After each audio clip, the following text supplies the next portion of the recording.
friends, it's Carly and I'm back again with another review.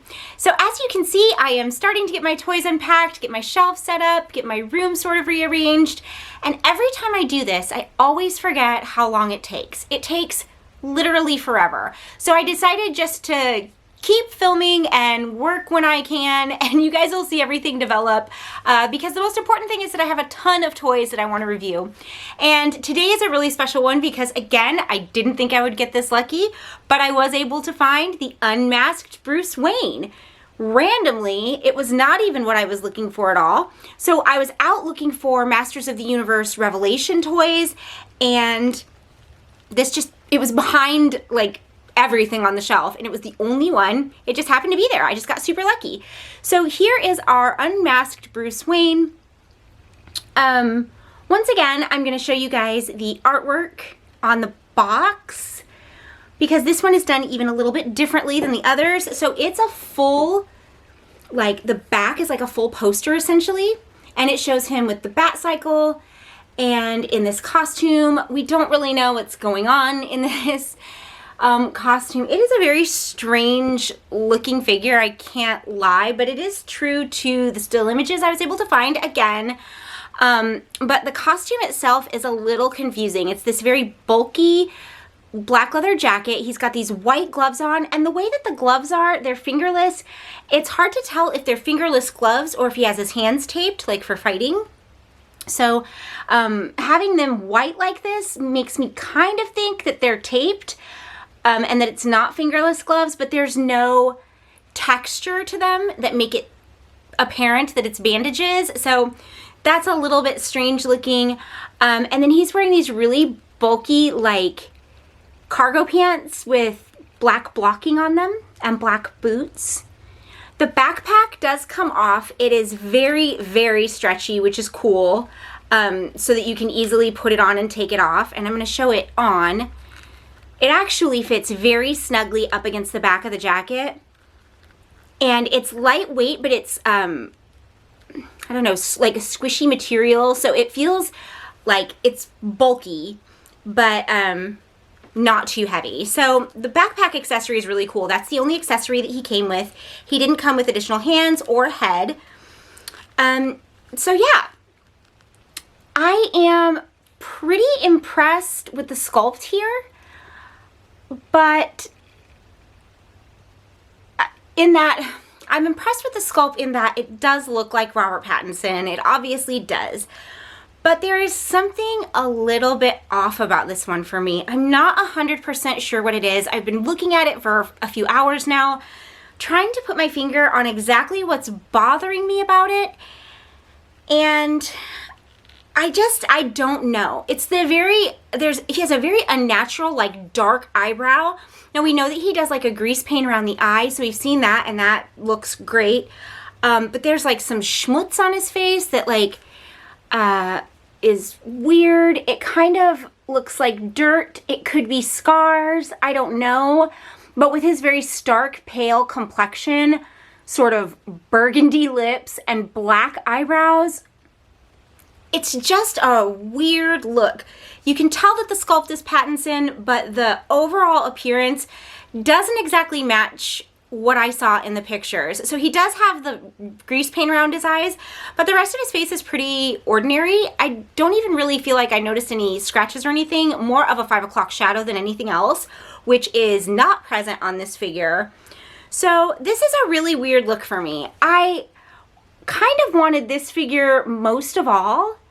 And now that I have it in hand, I feel like of all of the ones that we've looked at so far, the 4 right here, that this is the most disappointing. Again, there's some issues with how stiff some of the joints are, the elbows and knees in particular, but they do bend. I've had lots of suggestions to put them in warm water, and that's something I know to try, but on these ones in particular, it's not a matter of tight plastic as it is the sculpt around the joint. So it's not really a matter of it being like the plastic hardening over time. It's a matter of the pieces of material that are running up against each other, the top sleeve, the bottom sleeve.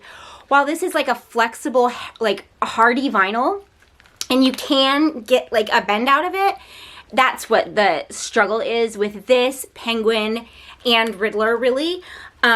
So those are the same issues, but for the most part, it's fine. I mean, we still have great legs.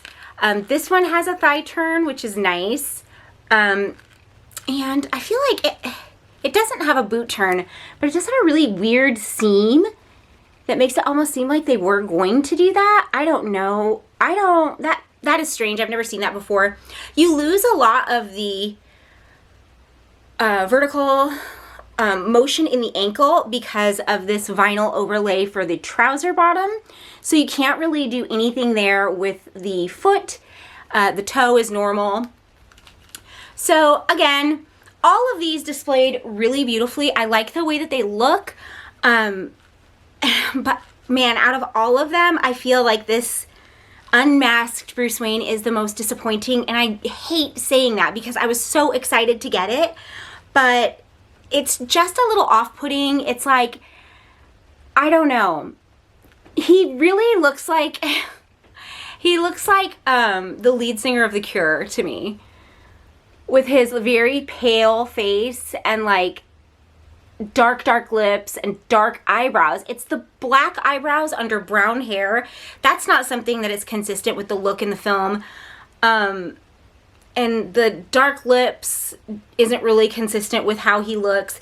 And the markings on the cheeks are it's so difficult to distinguish what they actually are. Like, what is that? Is it scratches? Is it dirt? What are we supposed to think that it is? Because without knowing, it sort of just looks, I don't know, it like even almost unintentional. Like they didn't mean for me to get a figure that looks like that. And quite frankly, I couldn't say. So I don't know. I wished for more for this. I really wanted this to be my favorite figure in the series, but it just falls a little bit flat for me. We'll see how it looks. I'm going to display it. I'll take a picture and you guys can tell me what you think on Instagram. I've been really happy with the other ones, and I'm finding more and more that for me, McFarlane figures are gratifying in the sculpt and the paintwork more so than the playability, like because they're off scale. So since they're 7-inch figures, it's not like I can have fun and take pictures of them with like my Spider-Man figures or whatever, you know, which is something I would like to do, but the scale is off. So since they're only good with each other, I kind of just think of them as statues because, you know, I don't really have that many of them. And I'm kind of getting that vibe with this group. Although I think you can probably have some fun with them. They look really, really nice, but this one is kind of a dinger for me. So let me know what you guys think of the Unmasked Battinson. I was very stoked to have him, and I am stoked to finish the little set on my shelf, but we will have to see what comes out after the movie, what kinds of figures we're getting. I'm really hoping that it's not like, someone in the comments was like, oh, we'll get the duct tape on this edition or that edition. I really hope that the future editions of these characters aren't simply like unmasked, one different accessory. You know what I mean? I hope that they give us more than that, but time will tell. So that is that on the Batman figures. We are now going to be moving on into the Fortnite comparison figures, and I will be collecting the Eternals figures, which I will do all back to back as soon as I have the entire series, and I already have Crow, so we'll have the entire series to look at. Thank you guys so much for watching my videos. I will be back tomorrow with another one, and please, if you get a chance, go over to Fanboys Marketplace YouTube channel and check out my videos there. I love working with them. It's a local shop that sells comic books, toys, and all kinds of collectibles and pop culture items, and it's really sort of a passion project for me to be able to promote a local small business. So if you can, please follow that channel and check out my videos there every Tuesday and Friday. Thanks so much, and I will be back tomorrow with another one. Bye, friends!